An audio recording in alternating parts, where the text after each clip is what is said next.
Hi everyone, my name is Amy, and in this video, I'll show you how to add the Poppers audio widget to your Squarespace website.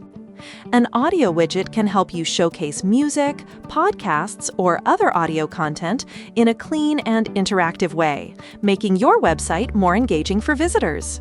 So let's get started. First, go to your Popper dashboard. Once you're there, click on Widgets and then click Create New Widget. Now search for audio in the search bar and open it. After that, you'll see an option to choose a layout, so select the one that fits your needs. Once the widget opens, you'll see the preview on the right side and the settings on the left side.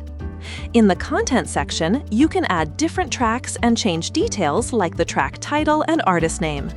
You can also upload an audio file and a cover image.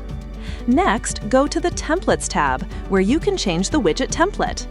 In the Styles tab, the first option is Display Mode, where you can choose between inline or floating. You can also change the accent color, corner radius, and if you've selected a floating pop-up, adjust the screen position as well. Once you're happy with the customization, click Publish Widget. After that, copy the installation code and go to your Squarespace site editor. Inside the editor, add a code block, then paste the installation code into it. After that, save your changes. Once your website is live, refresh the page and your widget will appear successfully. That's it for this video. I'll see you in the next one.